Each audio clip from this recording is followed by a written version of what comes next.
mean, as much as the coronavirus is a big threat to our lives and hunger, one of the biggest threats, especially in Nigeria, has turned out to be security or the lack of it. There's been a lot of talk about, armed robbers and just attacks across various towns and cities across Nigeria, and even of security agencies turning and raising arms against Nigerians. So a lot of Nigerians are worried for how long this lockdown lasts, if their lives are going to be safe. I'm joined now by Tony Ojukwu, who's the Secretary of the Human Rights Commission. If you're there, Tony, I don't know if you can hear me. How are you doing today, sir?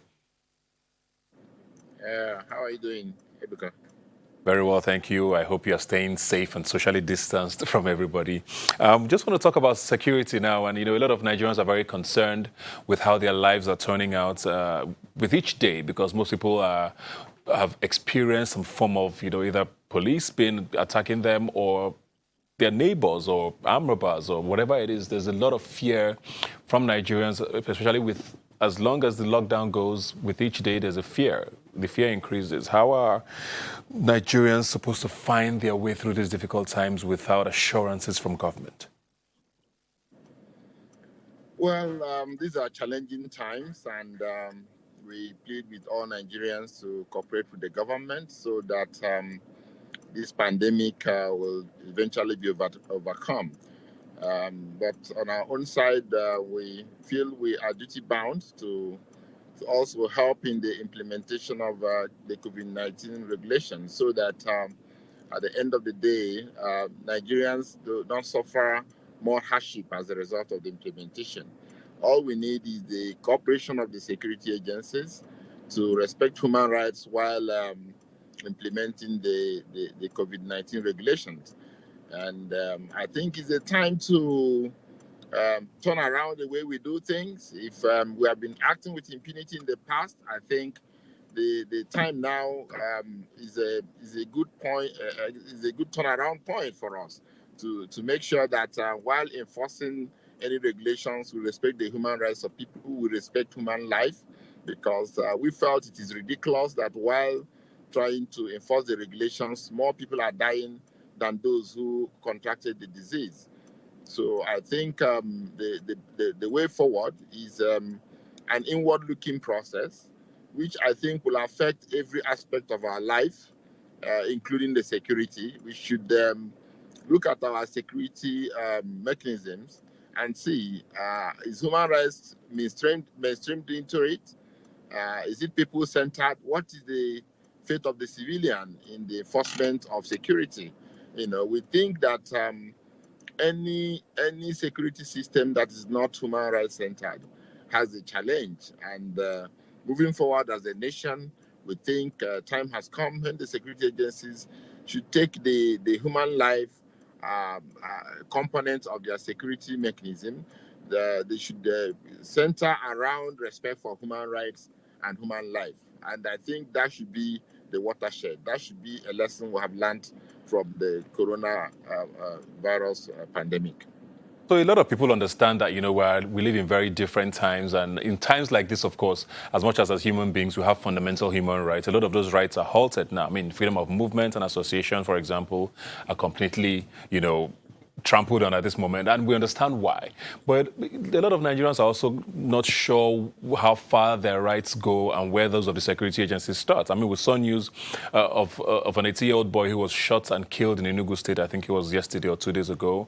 Video circulated a couple of days ago of a lady who was completely whipped and harassed by policemen. I don't know if she was sitting in front of her house or she was going to get medication or something along those lines, So there are exemptions to the rule going on right now, but how far can Nigerians go? Where do their rights now end?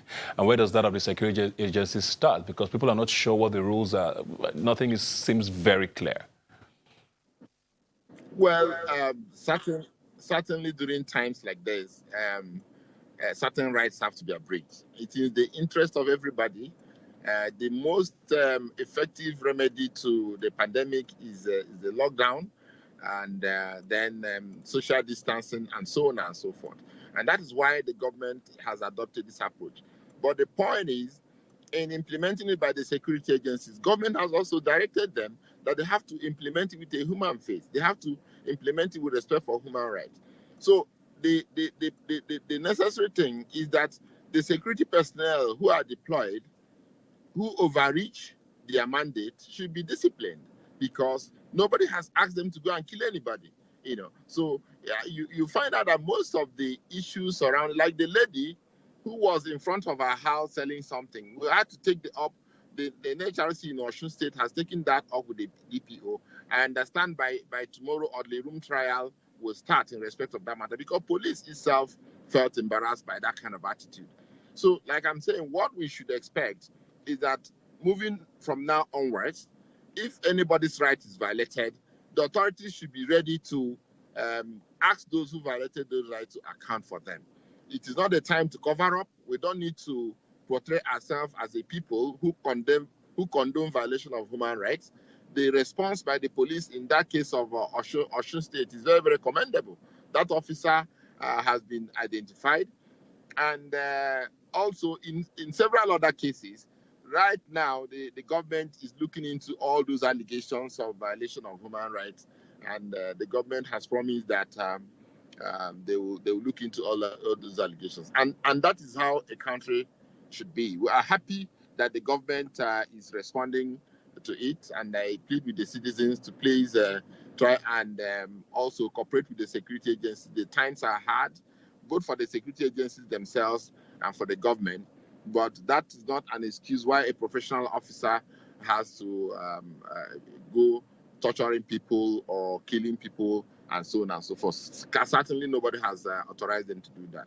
So Nigerians feel, please, if anybody's right is violated, report this to the National Human Rights Commission, report this to higher authorities in the police.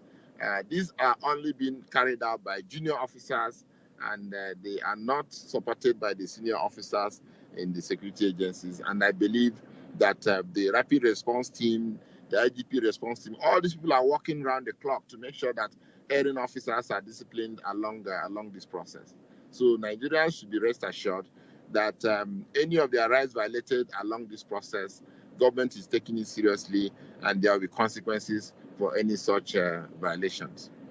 I mean, you've mentioned on the side, one side of things where it seems like security agencies are overzealous while doing their jobs, but there's also the other part where a lot of communities don't seem to have any security right now.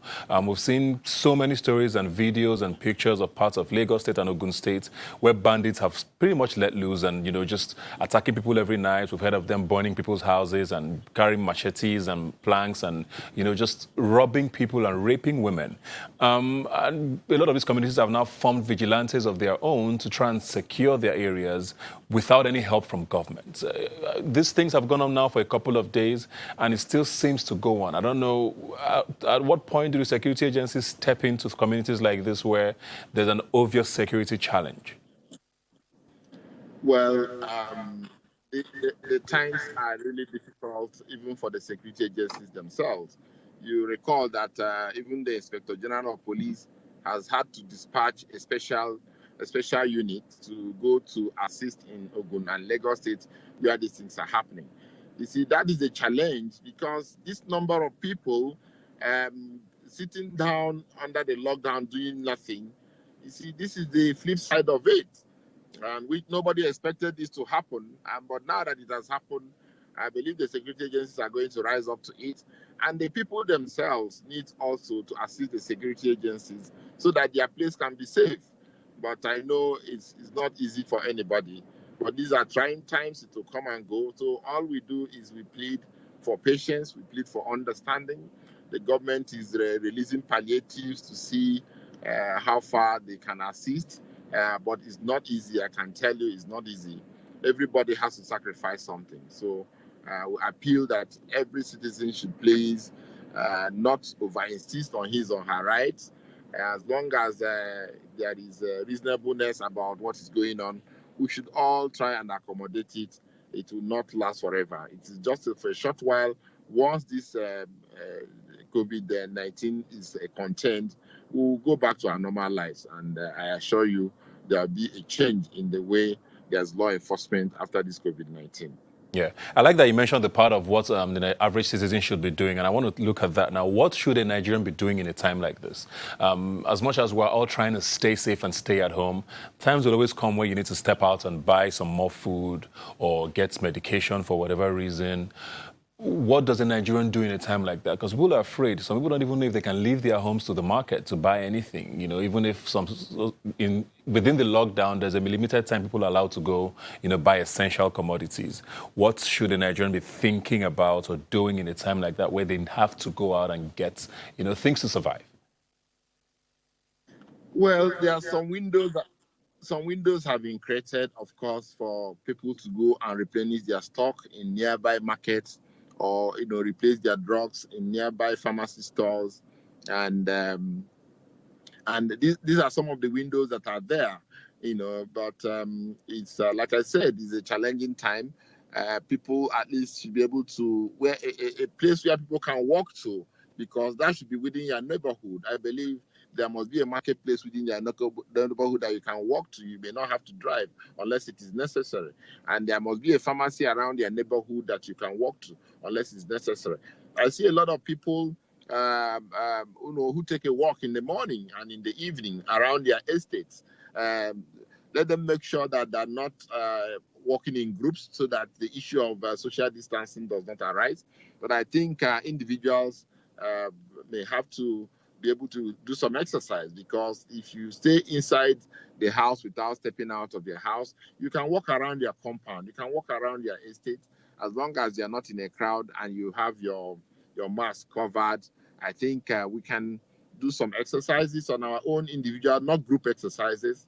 And then also those who are research minded, this is the time to do a lot of research in your house. And again, look into the household issues. So do some household exercises. Intimate bond with your children, bond with your wife. You can use telephone and call relations and find out how they're doing and encourage them to keep safe. There are quite a lot of things we can use this time to do, and it's just a temporary time. It's not going to be business as usual, but I think we can bear it, so that we confront this COVID-19 squarely and defeat it. Well, thank you very much, sir. That's very, very sound advice, and we're going to leave it there now. Nigerians, please stay safe, not just from the COVID-19 pandemic, but most importantly, just keep yourself alive, so that we're going to get through this and come out safely. We're going to take a very, very, very short break and come back to talk more about COVID-19 in Nigeria. Don't go away.